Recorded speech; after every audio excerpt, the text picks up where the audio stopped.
नमस्कार, आपके साथ मैं हूं ऋतिक सविता। स्वागत है आपका एसपीएन 9 न्यूज में। दर्शकों, लगातार देखा जाए तो मध्य प्रदेश के चुनाव नजदीक हैं और इस बीच अगर देखें तो शिवराज सिंह चौहान और सिंधिया का आंतरिक कलह खत्म होने का नाम नहीं ले रहा है।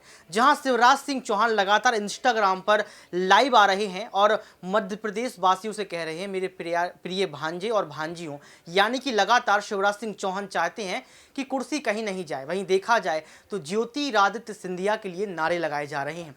इसी मुद्दे को लेकर हमारे साथ बातचीत करने के लिए मौजूद है हमारे सहयोगी राहुल। आपका बहुत बहुत स्वागत है सर। जी बहुत बहुत शुक्रिया। लगातार देखिए, मध्य प्रदेश का चुनाव नजदीक है। यहाँ पर ज्योतिरादित्य सिंधिया जो सीएम बनने का सपना देखते हैं, क्या लगता है कि बीजेपी पार्टी इस बार पूरा कर देगी? देखिए, मध्य प्रदेश में काफी समय से हम सियासी उठापटक को देख रहे हैं और मुझे ऐसा लग रहा है कि इस बार अगर मध्य प्रदेश में सिंधिया वर्सेस शिवराज की लड़ाई होती रही तो कांग्रेस पार्टी इसका पूरा फायदा उठा सकती है। क्यों? क्योंकि भारत जोड़ो यात्रा जब मध्य प्रदेश में पहुंचती है, राहुल गांधी का जिक्र कर लूं तो राहुल गांधी जब वहां पर पहुंचते हैं तो बहुत सारे ऐसे मुद्दे हैं जो वो उठाते हैं, महंगाई के मुद्दे को उठाते हैं, तमाम मुद्दों को उठाते हैं। और जब मध्य प्रदेश की जनता राहुल गांधी को देखती है तो वो ये कहती है कि हमें कांग्रेस की सरकार चाहिए। और देखिए, मैं शिवराज सिंह चौहान का अगर जिक्र करूं तो ये बात आप लिख कर ले लीजिए कि शिवराज सिंह चौहान अपने दम पर सरकार नहीं बना सकते। अगर बना सर 15 साल तो सरकार 15 साल उन्होंने शासन किया मध्य प्रदेश के अंदर, ऐसा क्या कि इस बार नहीं बना सकते हैं? देखिए, इस बार नहीं, अगर आप पिछली बार को देखेंगे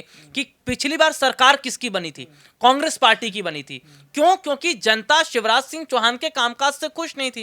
भाई, शिवराज सिंह चौहान के आप कार्यकाल, पिछले कार्यकाल को देखिए, व्यापम घोटाला, कोयला घोटाला, तमाम ऐसे कई बड़े बड़े घोटाले हुए हैं जिसका जिक्र होता है। तो उसके बाद हम क्या देख रहे थे कि भाई शिवराज सिंह चौहान पर जनता ने भरोसा नहीं किया। लेकिन मध्य प्रदेश में अगर कांग्रेस की सरकार भी बनी है, ध्यान से सुनिएगा, इसके पीछे ज्योतिरादित्य सिंधिया का हाथ है। क्योंकि मध्य प्रदेश की जनता इस बात को सोच रही थी कि शायद कांग्रेस पार्टी ज्योतिरादित्य सिंधिया को सीएम चेहरा बना सकती है, लेकिन कांग्रेस ने यहां पर खेल किया और बना दिया कमलनाथ को, जिस वजह से हम देख रहे थे कि सिंधिया नाराज हो गए अपने तमाम समर्थकों को लेकर। जी देखें तो कमलनाथ अकेले हो चुके हैं। कमलनाथ ये दावा ठोक रहे हैं कि इस बार सरकार वो बना लेंगे। जगह जगह पोस्टर लगाए जा रहे हैं, बैनर लगाए जा रहे हैं। तो क्या कमलनाथ इस वक्त जो है जीत जाएंगे, आपको लगता है? क्योंकि लगातार देखा जाए तो आम आदमी पार्टी भी मध्य प्रदेश की सियासत में जो है एंट्री कर चुकी है। जहां एक बार देखा जाए तो आम आदमी पार्टी जो है सेंधमारी भी करती है कांग्रेस पार्टी की। तो क्या आपको लगता है इस वक्त की क्या कांग्रेस पार्टी जीतेगी? देखिए, दो चीज को समझिएगा, पोस्टर बैनर लगा देने से, हफ्ते भर रैली कर देने से, ठीक है, और कुछ स्कीम लागू कर देने से आप सरकार नहीं बना सकते, आप चुनाव नहीं जीत सकते। चुनाव जीतने के लिए आपको बूथ लेवल पर काम करना पड़ेगा, आपको बूथ लेवल पर मजबूत होना पड़ेगा, जनता का समर्थन आपको चाहिए। और दूसरी सबसे बड़ी बात क्या है कि यहां पर अगर आम आदमी पार्टी उतर रही है तो यह कांग्रेस पार्टी के लिए खतरा है। यह कांग्रेस पार्टी के लिए खतरे की घंटी बज रही है। क्योंकि पंजाब की अगर मैं बात करूं तो वहां पर जिस तरीके से कांग्रेस पार्टी ने आम आदमी पार्टी को हल्के में लिया, यह वही आम आदमी पार्टी है जिसने कांग्रेस पार्टी को धूल चटा दिया।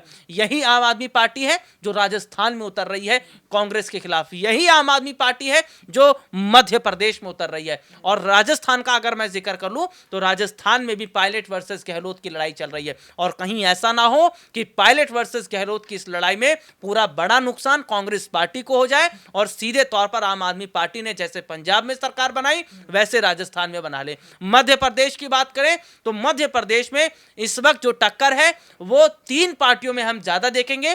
बीजेपी के लिए नुकसान इसलिए भी हम देख रहे हैं क्योंकि सिंधिया गुट और शिवराज गुट में जिस तरीके की स्थिति चल रही है वो कहीं ना कहीं बताता है कि मुश्किलें हैं। ये लगता है कि यहाँ पर देखा जाए तो ज्योतिरादित्य सिंधिया किसी और पार्टी को जो है अपना सकते, क्योंकि लगातार देखा जाए तो कमलनाथ ने तो यहाँ पर ज्योतिरादित्य सिंधिया को तोप बोल दिया, यानी कि कांग्रेस पार्टी ने सिंधिया के लिए दरवाजे बंद कर दिए। तो क्या सिंधिया कोई विकल्प देख सकते हैं यहाँ पर? आम आदमी पार्टी जैसा कि आपने कहा कि सेंधमारी की है, पंजाब में सरकार बना ली, दिल्ली एमसीडी में देखो दिल्ली में सरकार बना ली, तो क्या यहाँ पर आम आदमी पार्टी के साथ आ सकते हैं? देखिए, आम आदमी पार्टी के साथ नहीं आएंगे, ये बहुत मुश्किल वाली बात है। क्योंकि इस वक्त ज्योतिरादित्य सिंधिया एक बड़ी पावर में है, वो केंद्रीय मंत्री हैं, विमान मंत्रालय उनके पास में, तो इतनी बड़ी जिम्मेदारी, इतनी सपना तो सीएम का है ना? नहीं, देखिए, सपना सीएम का है वो एक अलग बात है, लेकिन मंत्री पद पे भी तो है भाई। केंद्र के अंदर जगह मिलना ये बहुत बड़ी बात होती है। बहुत सारे ऐसे नेता मौजूद हैं जिनको केंद्र में अभी तक जगह नहीं मिल पाई है, जो पुराने चेहरे हैं। देखिए, अगर मैं बात करूं तो ज्योतिरादित्य सिंधिया फिलहाल अभी किसी पार्टी में जाएंगे नहीं, जाना होता तो वो पहले इस तरीके की बातें कर लेते। वो एक बात को समझते हैं कि केंद्र में आज मोदी सरकार है, भारतीय जनता पार्टी है, इसके अलावा मोदी मंत्रिमंडल में उनको बड़ी जगह मिली। अगर देखा जाए तो शिवराज सिंह चौहान और ज्योतिरादित्य सिंधिया दोनों बीजेपी पार्टी के बड़े नेता हैं, तो क्या यहाँ पर मोदी सरकार किसी एक नेता को धोखा देगी? अगर शिवराज सिंह चौहान को धोखा देती है तो यहाँ पर सिंधिया सीएम बनेंगे, और सिंधिया को यहाँ पर शिवराज को सीएम बनाते तो सिंधिया के साथ पक्षपात होगा। तो कैसे यहाँ पर निर्णय लेगी बीजेपी सरकार? आपको क्या लगता है कि इस बार मध्य प्रदेश का सीएम चेहरा कौन हो सकता है बीजेपी की तरफ से? देखिए, धोखा देने वाली इसमें कोई बात नहीं है। शिवराज सिंह चौहान की अगर हम बात करें, आप पिछलों की तरफ अगर रिकॉर्ड को देखें, तो बीजेपी चाहती तो ज्योतिरादित्य सिंधिया को मुख्यमंत्री बना सकती थी, क्योंकि सिंधिया के दम पर सरकार बनाई है बीजेपी ने। यही वजह है कि सिंधिया को इन्होंने केंद्र में जगह दी है। तो यहां पर हम देख रहे हैं कि अगर शिवराज अपने दम पर सरकार बना रहे होते तो कोई दिक्कत ही नहीं थी, शिवराज को ही मुख्यमंत्री बनाया जाता। लेकिन यहां पर हम क्या देख रहे हैं कि बीजेपी भी अब बदलाव कर रही है, क्योंकि लगातार अगर आप पिछले के चुनावों को देखें तो भारतीय जनता पार्टी को जिस तरीके का नुकसान हुआ है, चाहे हिमाचल की बात कर लें, उत्तर प्रदेश के उपचुनावों की बात कर लें, दिल्ली एमसीडी की बात कर लें, मेयर चुनाव की बात कर लें, दिल्ली विधानसभा की बात कर लें, तो ये चीजें बताती हैं, ये चुनाव के परिणाम बताते हैं। गुजरात में ठीक है आप जीत गए, गुजरात आपका गढ़ था, वो हर कोई जानता था कि गुजरात में भारतीय जनता पार्टी के अलावा और कोई नहीं आएगा। लेकिन अन्य राज्यों की अगर बात करें, वहां पर बीजेपी की जिस तरह का परफॉर्मेंस रहा है, वो ये बताता है कि बीजेपी को नुकसान हो रहा है।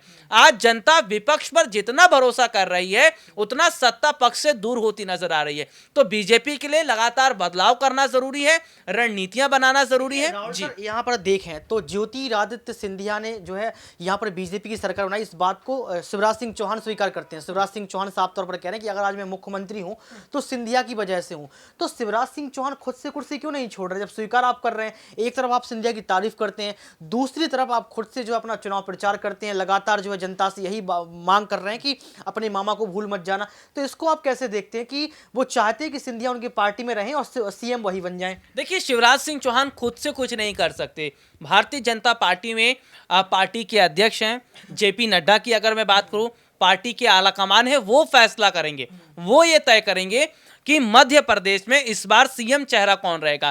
क्योंकि शिवराज सिंह चौहान तो केवल सीएम है, बीजेपी में प्रधानमंत्री नरेंद्र मोदी की बात कर लूं, गृह मंत्री अमित शाह की बात कर लूं, जेपी नड्डा की बात कर लूं, पार्टी में तमाम बड़े नेताओं का जिक्र कर लूं, वो लोग तय करते हैं कि किसको इस बार मुख्यमंत्री बनना है या किसका टिकट काटा जाना है। तो अगर वो ये तय कर लेते हैं तो मुझे ऐसा लग रहा है कि शायद शिवराज सिंह चौहान की जो मुश्किलें हैं वो फिलहाल तो बढ़ती नजर आएंगी। लेकिन एक मौका अगर सिंधिया को दिया जाता है तो इसमें कोई दो राय नहीं है, क्योंकि सिंधिया की अगर हम बात करें तो पहले भी कांग्रेस पार्टी में जब मौजूद थे उस वक्त भी चर्चाएं बहुत होती थी, जनता उस वक्त भी उनको चाहती थी अच्छे नेता के तौर पर। आज बीजेपी में है तब भी उतनी फैन फॉलोइंग है, और अगर बीजेपी सिंधिया को सीएम चेहरे के तौर पर रख देती है तो मुझे लगता है कि शिवराज से बेहतर सिंधिया काम कर सकते हैं। ये हकीकत है, ये सच्चाई कि अगर ज्योतिरादित्य सिंधिया को बीजेपी पार्टी आगे रखती है तो शिवराज से बेहतर काम कर सकते हैं, क्योंकि राहुल सर ने साफ तौर पर आपको बताया था कि शिवराज सिंह चौहान तो हार गए थे, जितनी उन्होंने मेहनत की थी उसका रिजल्ट और निष्कर्ष निकला था हार। लेकिन ज्योतिरादित्य सिंधिया ने 22 विधायकों के साथ बगावत की और यहां पर जीत दर्ज कर दी। लेकिन देखना यह होगा कि आने वाले वक्त में बीजेपी पार्टी का सीएम चेहरा कौन होगा और किस तरीके से यहां पर जो है आम आदमी पार्टी कांग्रेस को टक्कर देती है। आज के इस खास प्रोग्राम में बस इतना ही। देखते रहिए SPN9 न्यूज।